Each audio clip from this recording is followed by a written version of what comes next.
बेटियां घर छोड़ती है, घर वालों को नहीं। एक बहुत ही इमोशनल स्टोरी। चलिए शुरू करते हैं। खिड़की के पास खड़ी सिमरन सोच रही थी, भाई दूज आने वाली है, पर इस बार ना तो माँ ने फोन करके भैया के आने की बात कही और ना ही मुझे आने को बोला। ऐसा कैसे हो सकता है? हे भगवान, बस ठीक हो सब कुछ। अपनी सास से बोली, माँ जी मुझे बहुत डर सा लग रहा है, पता नहीं क्या हो गया, मुझे कैसे भूल गए इस बार। सास ने इजाजत देते हुए कहा, कोई बात नहीं बेटा, तुम एक बार खुद जाकर देखाओ।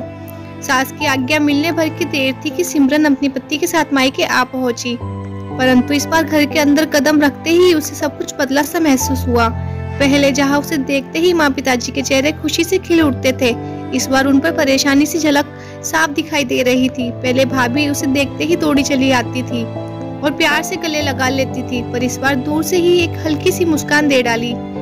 भैया भी ज्यादा खुश नहीं दिखे। सिमरन ने जैसे तैसे एक रात बिताई, परंतु अगले दिन जैसे ही उसके पति उसे मायके छोड़ वापस गए, उसने अपनी माँ से बात की।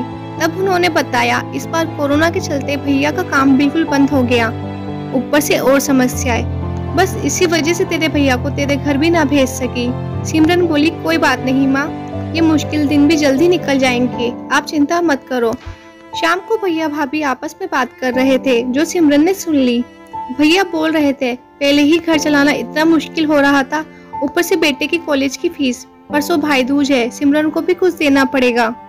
भाभी बोली, कोई बात नहीं, आप चिंता ना करें, ये मेरी चूड़ियां बहुत पुरानी हो गई है, इन्हें बेचकर जो पैसे आएंगे उससे सिमरन दीदी को त्योहार भी दे देंगे और कॉलेज की फीस भी भर देंगे। सिमरन को ये सब सुनकर बहुत बुरा लगा। भैया भाभी ये क्या बातें कर रहे हैं? क्या मैं यहाँ उनको तंग करने या कुछ लेने के लिए ही आती हूँ? वह अपने कमरे में आ गई। तभी उसे याद आया कि शादी से कुछ समय पहले जब वे नौकरी करती थी, तो उसने बड़े शौक से अपनी पहली तनख्वाह लाकर अपने पापा को दी थी। तब पापा ने कहा था, ये पैसे अपने पास ही रख ले बेटा, मुश्किल वक्त में काम आएंगे। इसके बाद वह हर महीने अपनी सारी तनख्वाह बैंक में जमा करवाती रही।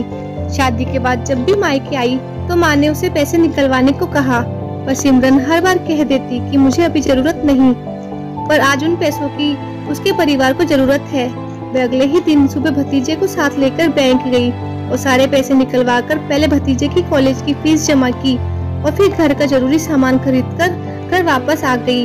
अगले दिन जब भैया का टीका किया तो भैया ने भरी आंखों से उनके हाथ में 100 का नोट रख दिया। सिमरन मना करने लगी तो भैया बोले, ये तो शगुन है पगली, मना मत करना। सिमरन बोली, भैया बेटियां मायके शगुन के नाम पर कुछ लेने नहीं, बल्कि अपने माँ बाप की अच्छी सेहत की कामना करने, भैया भाभी को माँ बाप की सेवा करते देख ढेरों दुआएं देने और बड़े होते भतीजे भतीजियों की नजर उतारने आती है। जितनी बार मायके की दहलीज पार करती है, ईश्वर से उस दहलीज की सलामती की दुआएं मांगती है।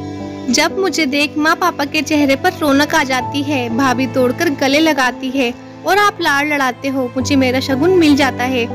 अगले दिन सिमरन ने मायके से विदा लेकर ससुराल जाने के लिए जैसे ही दहलीज के पार कदम रखा, भैया का फोन बज उठा। उन्हें अपने व्यापार के लिए बहुत बड़ा ऑर्डर मिला था। वह सोचने लगे, सचमुच बहन बेटियां मायके कुछ लेने नहीं बल्कि अपनी बेशकीमती दुआएं देने आती है। जब वे घर की दहलीज पार कर अंदर आती है तो बरकत भी अपने आप भीतर चली आती है। हर बहन बेटी की दिल की तमन्ना होती है कि उसका मायका हमेशा खुशहाल रहे और तरक्की करे।